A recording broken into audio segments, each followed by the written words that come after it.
Recién cantábamos acerca del amor del Señor, el amor que Él tiene para nosotros. Y el énfasis de Jorge en la apertura es un llamado consciente, es un llamado que hace el Evangelio a que entregues tu vida a Jesucristo, a que te arrepientas por tus pecados, a que creas en Él y de esa manera tengas vida eterna. Es la oportunidad que Dios te da. Dios ya ha hecho todo, pero hay algo que corresponde a tu propia voluntad, que es recibir o no recibir el favor de Dios, el regalo de Dios. Este mensaje tiene un título y está basado en Hechos, que los vamos a buscar, Hechos capítulo 2. Vayan a buscarlo, gracias. Hechos capítulo 2, del verso 14 al 40. Vamos a leer un montón de... No, imagínense que vayamos a leer todos esos versículos. Son 3 horas de mensaje, ni los hermanos de la iglesia me van a aguantar. Pero lo que vamos a tratar de hacer es un enfoque acerca de el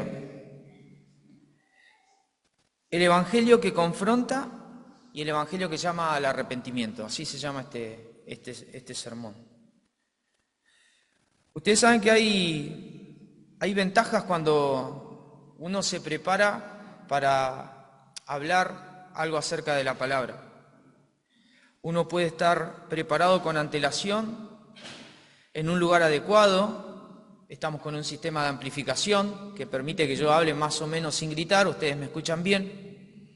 Lo otro es el ambiente climatizado y después ustedes son un buen público, se portan bien. Es decir, no están acá haciéndome reproche, tirándome las sillas acá en la cara. Sin embargo, en Hechos capítulo 2 vamos a encontrar a Pedro en una situación muy compleja, porque el lugar en el que él estaba no era el adecuado, la situación mucho menos. Resulta que los discípulos habían tenido un contacto personal con Dios, el Espíritu Santo había descendido a los corazones de las personas, Dios había entrado en el corazón de los creyentes en aquel lugar, y las personas estaban confundidas por la situación. Ellos habían empezado a hablar en otros idiomas, y muchos de los que estaban allí creyeron que habían perdido el conocimiento, que la gente que estaba en ese lugar estaba borracha, pero nada que ver.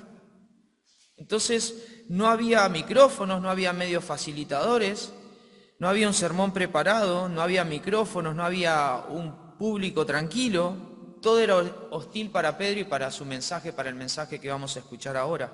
Porque en definitiva el mensaje que vas a escuchar hoy, simplemente lo voy a explicar, pero es el mensaje que Pedro predicó y a causa de ese mensaje 3.000 personas se convirtieron en aquella oportunidad. El público judío era un público hostil y siempre fue difícil de convencer. El público judío siguió a Jesús durante mucho tiempo porque Jesús los alimentaba. Donde hay alimento, la multitud sigue, ¿sí? Pan y ¿qué? Y circo. Funcionó siempre, pero no lo hacía así, no era la intención del Señor. Pero la gente siempre funciona con la panza. Y cuando el Señor comenzó a proclamar la verdad de que Él no solamente daba el pan, sino que Él era el pan de vida y era el único por el cual la gente podía ser salva, entonces la gente ahí comenzó a endurecer su corazón, a alejarse y a dejar de seguirlo. Me gustaba el pan, pero ya con este mensaje no me gusta mucho, comenzaron a dejar de seguir a Jesús. Los líderes religiosos en aquella época imprimían una falsa santidad en la sociedad. Les enseñaban a la gente a cumplir ciertas reglas y como si cumplís estas reglas sociales sos buena gente, entonces algo del cielo te va a corresponder. Algo Dios te va a tener que devolver a cambio porque te portaste bien en la tierra. Fuiste una buena persona, ayudaste a los demás. Sin embargo, este pueblo al cual Jesús le predicaba era un pueblo que de corazón estaba muy lejos de Dios. Aunque los labios confesaban a Dios, en el corazón, en lo profundo, estaban lejos. Por eso cuando empezaban a escuchar la verdad del Evangelio de parte de Jesús, aunque comían buen pan de parte del Señor, lo dejaron, lo abandonaron, dejaron de seguirlo. Esa gente no entendía lo que había sucedido en aquel lugar. Ahora vamos a leer algunos versículos y vamos a ir salteando para ahorrar tiempo y vamos a ver lo que sucedió en aquel lugar. Dícese desde el verso 2.14. Aquel que no tenga Biblia, le pide al amigo, le pega en el codito ahí de al lado para que le comparta la palabra. Dice: entonces Pedro, Hechos 2:14, poniéndose en pie con los 11, alzó la voz y les habló diciendo: varones judíos y todos los que habitáis en Jerusalén, esto os sea notorio y oíd mis palabras. Porque estos no están ebrios como vosotros suponéis, puesto que es la hora tercera del día. Mas esto es lo dicho por el profeta Joel. Y en los postreros días, dice Joel, dice Dios: derramaré de mi espíritu sobre toda carne, y vuestros hijos y vuestras hijas profetizarán. Vuestros jóvenes verán visiones, y vuestros ancianos soñarán sueños. Fíjense lo que dice el 20, al final dice: antes que venga el día del Señor grande y manifiesto. Y el 21 dice: y todo aquel que invocare el nombre del Señor será salvo. Nosotros cuando hablamos de evangelio, hablamos de una noticia, de una buena noticia. Y toda noticia siempre tiene sus matices, pero el evangelio es una buena noticia. El evangelio tiene un fundador, y el evangelio es Dios. Esta buena noticia tiene un fundador, alguien que pensó, que lo ideó, y ese fundador es Dios. Pedro llama 2 veces a que le presten atención. Esto lo hace en el verso 14 y en el verso 22. ¿Y por qué llaman a que les presten atención? Porque justamente esta introducción que hace Pedro, miren muchachos, lo que está sucediendo, que ustedes creen que están borrachos, nosotros y los 11 discípulos, no está sucediendo así, es muy temprano. Encima en aquel tiempo el vino que se tomaba era un vino aguado, tenías que tomar 60 litros de vino para estar realmente ebrio como los estaban acusando. Ellos estaban llenos del Espíritu Santo, estaban hablando en otros idiomas, el efecto de Dios en los corazones. Habían algunos que sí entendían, habían otros que no, y en esa confusión eran falsamente acusados. Ahora, de esa forma Pedro llama la atención de los oyentes, porque mediante el Evangelio él va a hacer un llamado único y personal a los que están escuchando ahí.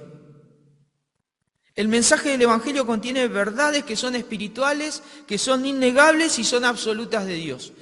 No provienen de mente humana, es un mensaje absolutamente de Dios. Y este mensaje tiene su cumplimiento en la realidad humana. Algunos pueden decir: yo decido no creerlo. Perfecto, podés decidir no creerlo, pero en algún momento de tu realidad sufrirás las consecuencias de haber tomado esta decisión actual, decir: no decido creer en el Evangelio, porque el Evangelio se va a cumplir, y se va a cumplir también en tu vida. Las verdades que hay en el Evangelio, si se rechazan, igual se cumplen.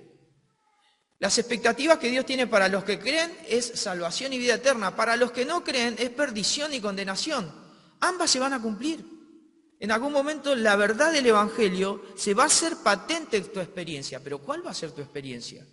No quiero que vengas al Evangelio por miedo, pero de alguna manera te tenés que dar cuenta que hay algo que te separa de Dios, y Pedro lo va a mencionar.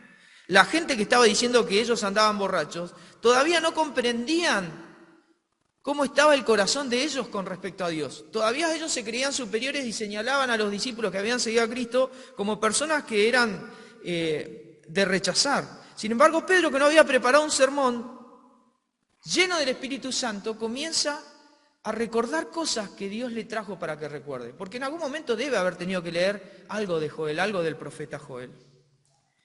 Y Joel hace resaltar, Joel está en el Antiguo Testamento para aquellos que no conocen. Joel es un profeta. Y Joel había dicho estas cuestiones con respecto al Espíritu Santo, que Él vendría sobre toda carne. Y estas son 3 cuestiones que quiero mencionar. Dios vendría a morar en los corazones. Dice: derramaré mi espíritu, dice la palabra, dice el profeta. ¿Y cuándo sucederá esto? Pedro dice que en los postreros días, quizás en los últimos días. Este es el periodo que comienza con la venida del Espíritu Santo. ¿Cuándo empiezan los últimos días? Los días finales. Cuando el Espíritu Santo venga. Desde ese momento comienzan a hacer la iglesia y se empieza a instaurar el ciclo cúlmine de todos los tiempos. Por eso, desde que el Señor vino, los discípulos comenzaron a predicar el Maranata. ¿Cristo viene cuándo? Pronto. Y hace 2000 años que no viene, está bien. Pero para ellos es pronto y para nosotros seguimos diciendo lo mismo. De hecho, en el grupo de jóvenes lo estuvimos diciendo. Cristo viene pronto.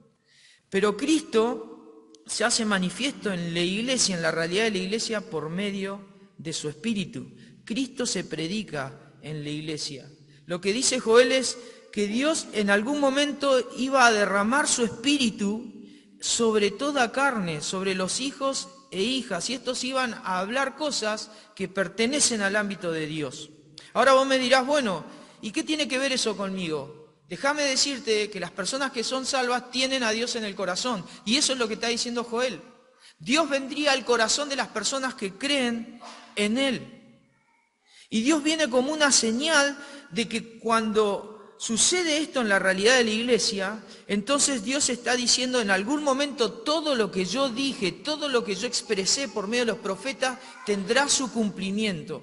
Y tendrá su cumplimiento en los tiempos. Esto que te hablaba al principio, la realidad que muchos quieren negar en cuanto al Evangelio, dicen, yo no lo creo porque la verdad eso no tiene sentido para mí. Bueno, rechazalo, pero la promesa del Espíritu Santo, su venida y su realidad en la iglesia es una muestra patente de que lo que Dios dijo se va a cumplir. Y lo vas a experimentar, hayas creído o no. Y lo otro es que Dios vendrá a dar salvación a todo aquel que cree. Porque el Espíritu viene a aquel que invoca el nombre del Señor. ¿Y quién es el que invoca el nombre del Señor? Aquel que cree en Él. El que invocar el nombre del Señor será salvo. Aquel que invoca a Dios para salvación es aquel que entrega su vida. Es aquel que entra en este tiempo espiritual. Es aquel que dice, sí, yo quiero recibir esto de Dios. Es aquel que sabe que es pecador y se entrega a Dios desde su corazón. Así que este tiempo es el tiempo de la iglesia. ¿Y qué es la iglesia? Alguno me preguntará acá. Bueno, es el tiempo donde la fe se proclama, esto que te estoy diciendo ahora, y gente común y corriente como todos los que estamos acá, los que creen, vienen y forman parte de la iglesia, forman parte de Cristo. Yo creí en Jesucristo, muchos de los que estamos acá hemos creído en Cristo y somos la iglesia, somos las personas. Y estamos unidas al Salvador, eso es la iglesia. Y si vos querés creer en esta noche, Jesús salvará tu vida, te perdonará los pecados y te hará unidad con nosotros. La iglesia es la gente que cree y está unida a Jesús, básicamente. Así de sencillo. Ahora vamos a seguir leyendo porque la predicación de Pedro no terminó acá. Seguimos, desde el verso 22 en adelante. Dice, varones israelitas, oíd estas palabras. Jesús Nazareno, varón aprobado por Dios entre vosotros, con maravillas, prodigios y señales que Dios hizo entre vosotros por medio de Él, como vosotros mismos sabéis. Fíjense que ellos sabían, ellos tenían antecedente de que Jesús había mostrado evidencias de quién era. Dice Pedro en el 23, a Jesús, entregado por el determinado consejo y anticipado conocimiento de Dios, prendisteis y matasteis por manos de inicuo crucificándole, al cual Dios levantó, sueltos los dolores de la muerte, por cuanto era imposible que fuese retenido por ella. Dice el verso 32, a este Jesús resucitó Dios, de lo cual todos nosotros somos testigos.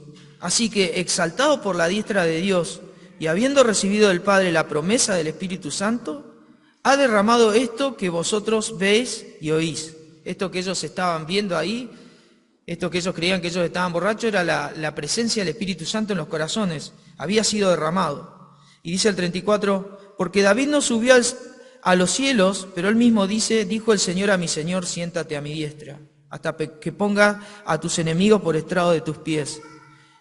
Sepa pues ciertísimamente toda la casa de Israel, o todos los que escuchaban ahí, todos los judíos, que a este Jesús, a quien vosotros crucificasteis, Dios le ha hecho Señor y Cristo.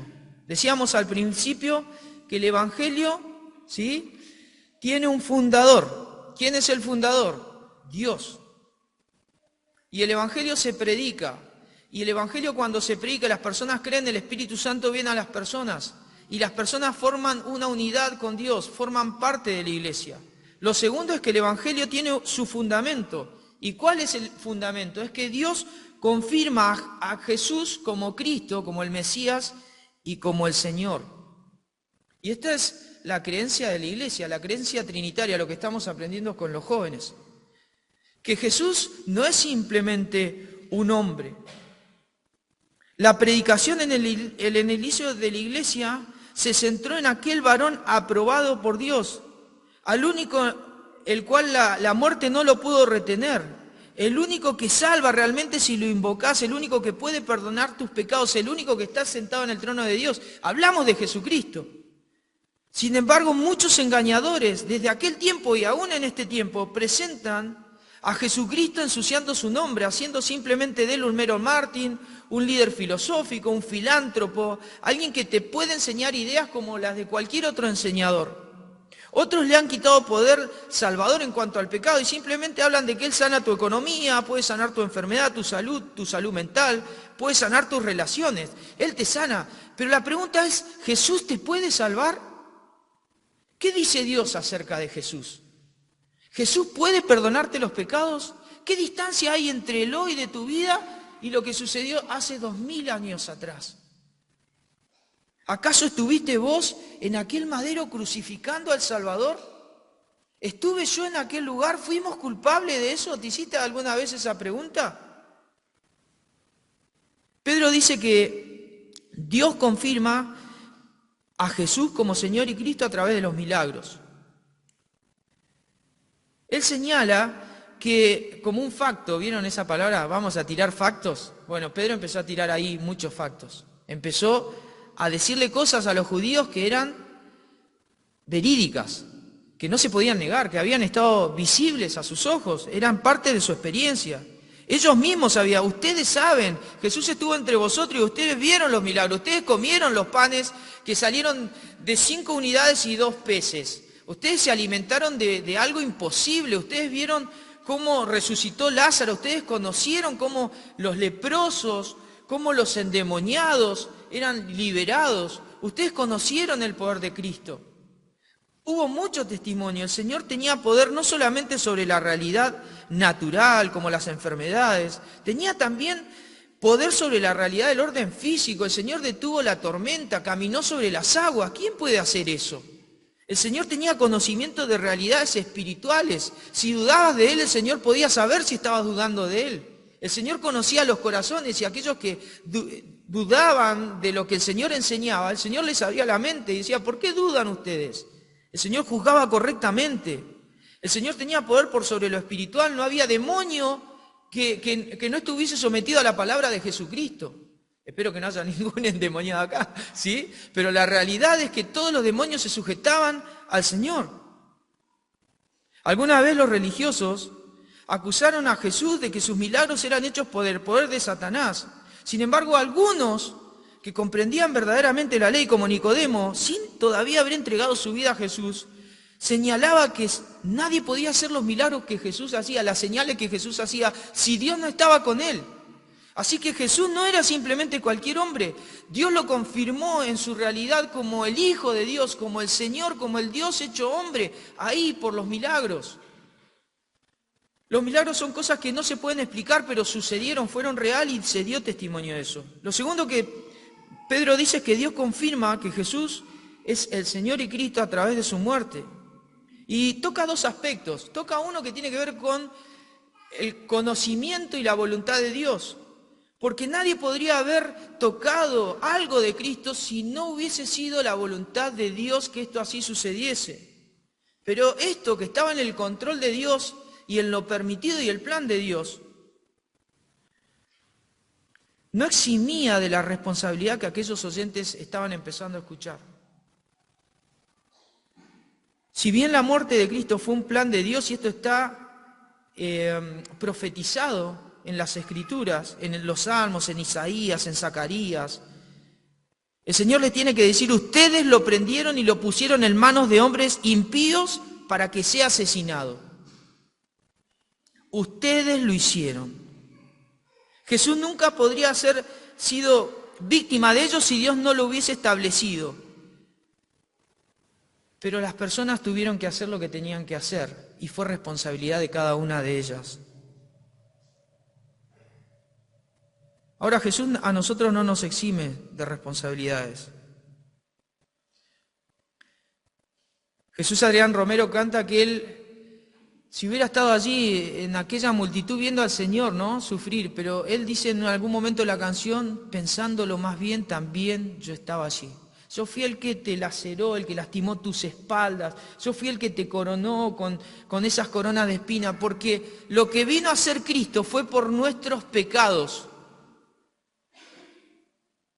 No fue simplemente un hecho fortuito por el cual Jesús murió. Fue el plan de Dios de que Él sea entregado en aquella instancia por tus pecados y por los míos y aún por los antiguos que estaban escuchando estas palabras. En Gálatas 3:13 dice que por nosotros, por los Gálatas que ni siquiera estuvieron en la crucifixión, es decir, por todos, Jesucristo fue hecho maldición por nosotros. Él fue clavado en un madero por nosotros, por nuestros pecados.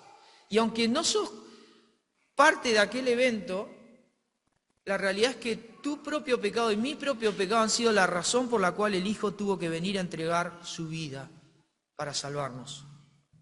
Y esta es la parte difícil, porque te estoy diciendo de que Cristo murió por un problema que tenías vos y por un problema que tenía yo, o que tenemos, y que tenemos que solucionar, y Jesús lo solucionó. Pedro confirma también que Cristo es Dios por la resurrección. La resurrección es un evento que describe a Cristo como el Cristo. Ustedes lo mataron, pero Dios lo resucitó. Ustedes de la manera que mostraron la oposición que tenían, porque ustedes matan, pero Dios ¿qué hace con Cristo? Lo resucita. Esto muestra la oposición que había en el corazón de los hombres. Y esto lo explica a través de David, a través de una profecía de David. David es alguien que ha confiado siempre en la palabra y la promesa. Había sido el antiguo rey de Israel. A David se le había prometido que vendría de su trono uno que ocuparía el trono, pero no como Salomón, uno que ocuparía el trono para siempre. Y de la genealogía de David, es decir, de los descendientes de este antiguo rey, ¿quién vino? Jesús. Y Jesús, a diferencia de David, que tiene su tumba allí, y Pedro señala, allí en Jerusalén, Cristo ha resucitado. Y solo en Él se cumplen las palabras que David expresó. Por eso David se comportó no solamente como un salmista, sino también como un profeta. Dijo cosas que pertenecían no a Él, sino a alguien que iba a venir después de Él. Y este es un aval testimonial de toda la Escritura de que la resurrección de Cristo sería un hecho. Un hecho. Y por todo este testimonio, dice Pedro, a este Jesús resucitó Dios, de lo cual nosotros somos testigos, damos testimonio. Los 4 evangelios mencionan la resurrección. Pablo se cansa de hablar en Hechos acerca de que se encontró con Jesús resucitado, porque Jesús tuvo una experiencia personal, Pablo tuvo una experiencia personal con Jesús. Jesús le habló directamente, Saulo, ¿por qué me persigues? Pedro murió porque sabía que Jesús estaba vivo, Pablo murió porque sabía que Jesús estaba vivo, no se cansaron de predicar el Evangelio. La resurrección se comportó en ellos como un potenciador. Cuando vieron que Jesús resucitó, cuando el Espíritu Santo vino en sus corazones, listo, muero por esta verdad, esta es la verdad que me convence, y así vivieron. Así vivieron de tal forma que aquellos 12 hombres comunes y corrientes, de hecho, algunos no tenían formación, hicieron que el Evangelio llegue hasta hoy, hasta tus oídos, 2000 años después, porque fue la labor de ellos por el Santo Espíritu que hoy también está en nuestros corazones. Los discípulos dieron su vida por esta verdad a la cual nosotros llamamos la buena noticia del Evangelio. Pedro dice que Dios confirma a Cristo porque cuando Cristo fue exaltado, entonces, ¿quién iba a venir después de Cristo? El Espíritu Santo. ¿Sí? El Espíritu Santo sería el encargado de recordar a aquellos que creen todas las palabras que Jesús había enseñado. Y es el Espíritu Santo el que está haciendo la obra hoy, no solamente por medio de la comprensión del Evangelio, sino también es el Espíritu Santo el que está golpeando en tu corazón para que creas. Es el Espíritu Santo el que está diciendo, sos pecador y necesitas venir a Cristo. Él es el único mediador que te puede salvar, el que te puede perdonar, el que puede hacer que Dios sea favorable a tu vida. Él lo ha logrado por la cruz. ¿Sí? Me da mucha gracia porque muchísimas veces las personas intentan rechazar todo lo que es tocante a Cristo, ¿no? Y digo que me da gracia porque en todos los tiempos el Evangelio se ha comportado como una unidad invencible, inquebrantable. Han querido tapar el Evangelio con fuego, con guerras, con asesinatos, lo siguen haciendo, persiguen a los cristianos en muchos países de los cuales oramos, donde hay misiones, donde hay hermanos que entregan sus vidas. Sin embargo, ¿qué hace el Evangelio? Prospera. Un cristiano muere y el Evangelio, ¿qué hace? Se sigue predicando, no lo pueden apagar, no lo pueden vencer. Ese es el poder de Dios, ese es el poder del Espíritu Santo tras el Evangelio. Hasta que Dios ponga a los pies de Jesús a todos sus enemigos. ¿Y quiénes son los enemigos? ¿Acaso Jesús tiene enemigos? ¿Jesús está buscando enemigos? No, Jesús ama. ¿Pero quiénes son los enemigos? Aquellos que le rechazan. Jesús está dispuesto a aceptarse. Él no está rechazándote, pero no te va a obligar a que creas en Él. No te va a obligar a que entregues tu vida. Él va a obrar en tu convicción para que lo hagas de forma espontánea y personal. En algún momento se cumplirá toda profecía cuando los justos estén con Cristo y cuando los enemigos del Señor, aquellos que no han creído, estén en el estrado de sus pies y no tengas más chances de arrepentimiento. Por eso el Evangelio nos habla de algo bueno. Dios te quiere salvar. ¿De qué? De tus pecados, pero también de las consecuencias que vas a tener si seguís en tu pecado, que es la condenación eterna. Finalmente, el Evangelio tiene su función, tiene su fundador, Dios, tiene su fundamento, Jesús el Cristo, el que murió, el que resucitó, el que está en gloria hoy con el Padre y por quien el Espíritu es derramado. Y finalmente el Evangelio tiene su función. Dios te llama al arrepentimiento. No importa la edad que tengas. Si tenés 10, si tenés 8, si tenés 15, 16, 30, 80. Dios te llama al arrepentimiento. Y el arrepentimiento es algo que surge en el corazón de aquellas personas que comienzan a comprender su estado delante de Dios con respecto a su propio pecado. Vamos a leer los últimos versículos y termino. Dice del 37 al 40 o al 41, dice, al oír esto, se compungieron de corazón y dijeron a Pedro y a los otros apóstoles, varones hermanos, ¿qué haremos? Pedro les dijo, arrepentíos y bautícese cada uno de vosotros en el nombre de Jesucristo para perdón de los pecados y recibiréis el don del Espíritu.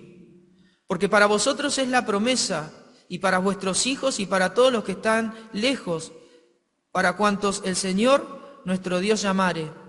Y con otras muchas palabras testificaba y les exhortaba diciendo, sed salvos de esta generación, de esta perversa generación.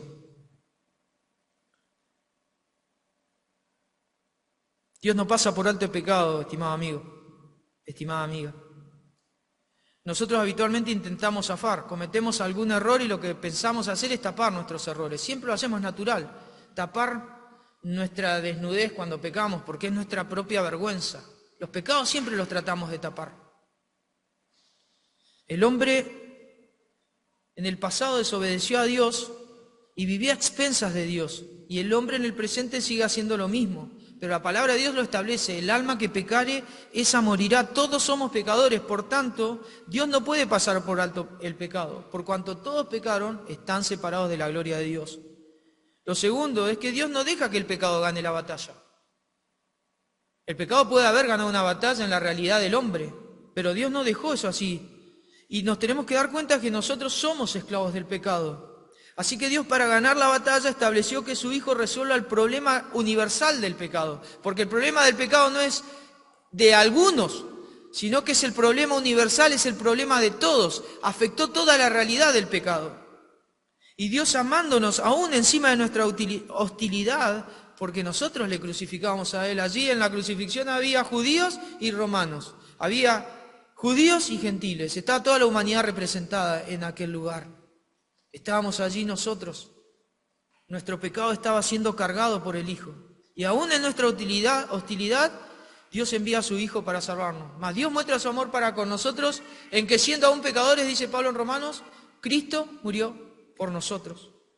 Dios perdona los pecados únicamente por la obra suficiente de su Hijo. No lo podría perdonar de otra forma. Lo puso a Jesús para tu salvación.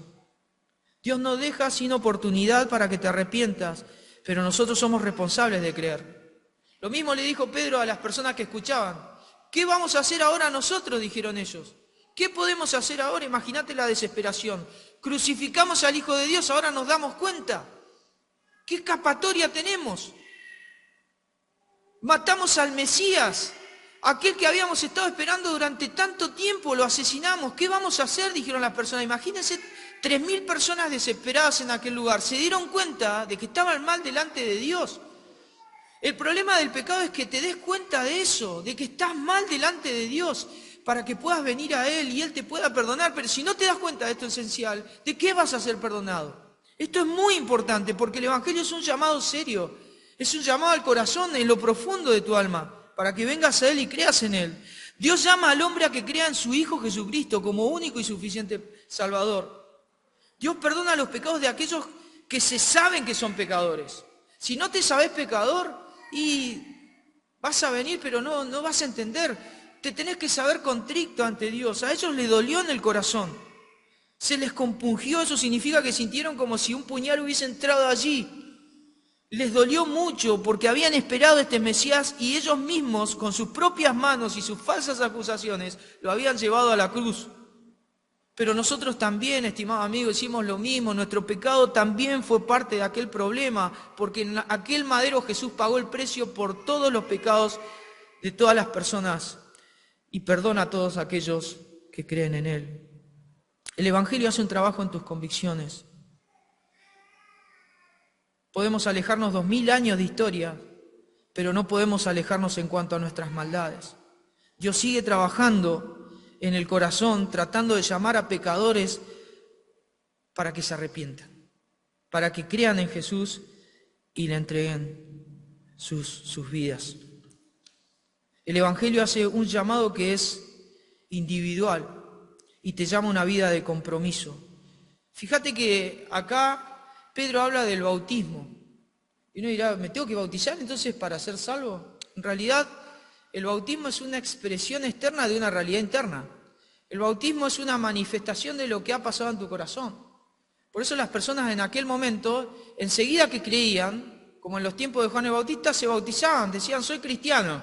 Enseguida comenzaban a ser perseguidos. Había que ser valiente en aquel tiempo para creer en Jesús y enseguida manifestar su creencia. Hoy nos pasa muchas veces que creemos en Jesús y estamos 2 años en el trabajo calladitos, sin que nadie se dé cuenta, porque no vaya a ser que me molesten un poquito. En aquel tiempo los hermanos creían en Jesús y enseguida decían, soy creyente y no me importa si me persiguen. Y muchos de ellos sufrieron a causa del Evangelio. El Evangelio te promete de que si crees en Dios, si crees en su Hijo, el Espíritu Santo, así como en aquel tiempo vendrá a tu corazón, trabajará en tu vida, te transformará y te hará una persona conforme a lo que Dios quiere. Te hará de nuevo una nueva criatura. En aquel tiempo se convirtieron 3.000 personas. Hoy el llamado es individual, no somos tantos, pero el llamado es a que te arrepientas por tus pecados. ¿Querés hacerlo? ¿Querés creer en Jesucristo? Orá, decirle, Señor, te pido que me perdones por mis pecados, me considero un pecador, sé que Jesús murió por mí, sé que Él murió para salvarme de esto, te pido perdón, te pido que limpies mi corazón y que vengas a morar en mi vida de ahora y para siempre. El Señor lo hará. El resultado no son la cantidad de personas, porque el Evangelio, como en aquel momento salvó 3.000 personas, el Evangelio puede salvarte hoy a vos y habrá gozo en los cielos si esto sucede así. Vamos a orar y después dejamos para finalizar la reunión. Gracias, Padre Celestial, por el amor que nos tienes, la paciencia, porque el Evangelio sigue todavía siendo motivo de esperanza para aquellos que escuchan. Hay salvación para pecadores como nosotros. La salvación que Jesús ofrece sigue estando presente, sigue estando en vigencia, no tiene fecha de vencimiento. Y gracias porque personas comunes y corrientes pueden venir confesando los pecados, arrepintiéndose para recibir la gracia y el perdón que solamente vos podés darle, Señor. Gracias porque en algún momento lo hiciste con nuestras vidas, Nosotros en la iglesia no somos mejores que nadie, Señor, somos pecadores salvados y queremos que esta experiencia también la vivan las personas que hoy escuchan tu palabra, que crean en ti, que crean en tu Hijo y que reciban al Espíritu Santo como sello de tu salvación. Gracias, Padre, por esta oportunidad que nos das de hablar tu palabra y rogamos, Señor, que la semilla obre y que haya fruto en esta noche, fruto de salvación. Gracias por todo, en nombre de Cristo Jesús. Amén.